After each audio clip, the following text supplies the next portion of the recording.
Anaconda பாம்பை பத்தி உங்களுக்கு எல்லாருக்கும் தெரியும்ல. அதே இனத்தை சேர்ந்த டைட்டனோபோவா அப்படின்ற இந்த உலகத்துல வாழ்ந்த மிகப்பெரிய ராட்சச பாம்பை பத்தி பார்ப்போமா? மத்த வீடியோலாம் பார்த்த மாதிரி இது ஒன்னும் கற்பனை உயிரினமோ இல்ல பழங்கால உயிரினமோலாம் இல்ல. இது பல்லாயிரம் வருஷத்துக்கு முன்னாடி வாழ்ந்து அழிஞ்சு போன ஒரு பாம்பினமான டைட்டனோபோவா அப்படின்ற ஒரு இனம். பாம்பினத்துல போவா அப்புறம் அந்த அனகொண்டா பாம்பினத்தை சேர்ந்த அழிஞ்சு போன ஒரு பாம்பினம் தான் இந்த டைட்டனோபோவா. டைட்டனோபோவா ஃபர்ஸ்ட் 2000ல புளோரிடா பல்கலைக்கழகமான வெப்பமண்டல ஆராய்ச்சி நிறுவனத்தால கண்டுபிடிக்கப்பட்டுச்சு.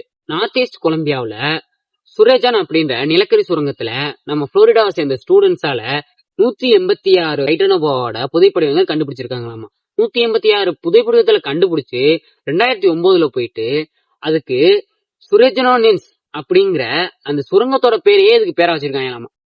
கொஞ்சமா நியாயமா வைங்கடா, அது வெறும் எலும்பு கூடுறா. இந்த உலகத்திலே இருந்ததுல மிகப்பெரிய ராட்சச பாம்புனா அது இந்த டைட்டனோபோவா தானா. ஃபர்ஸ்ட் இந்த டைட்டனோபோவோட தொரசி அப்படின்ற எலும்பும் விழா எலும்பும் தான் முதல்ல கிடைச்சிச்சான்.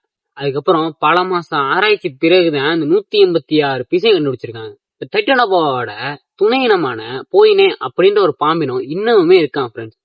இந்த டைட்டனோபோவாக்கு மடகாஸ்கர்ல உள்ள பாம்புக்கும் பசிபிக் பிளேஸ்ல உள்ள பாம்புக்கும் தொடர்பு இருக்குதாமாமா.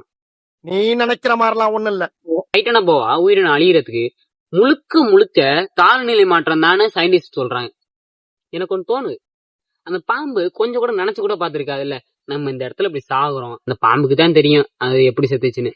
ஆனா நம்மளோட உடம்புல உள்ள பீஸ இப்படி 186 பீஸா பிரிச்சு தோண்டி எடுத்துக்கொண்டு போய் ஜாயின் பண்ணி மியூசியம்ல உலகத்திலேயே பெரிய பாம்பு அப்படின்னு பட்டம் கொடுப்பேன். அதுக்கு சத்தியமா தெரிஞ்சிருக்காதானே ஃப்ரெண்ட்ஸ். தொடர்ந்து இது மாதிரி இன்ட்ரெஸ்டிங்கான வீடியோ பார்க்கணும்னா இன்ஸ்டால பார்த்தா ஃபாலோ பண்ணிக்கோங்க, யூடியூப்ல பார்த்தா சப்ஸ்கிரைப் பண்ணிக்கோங்க.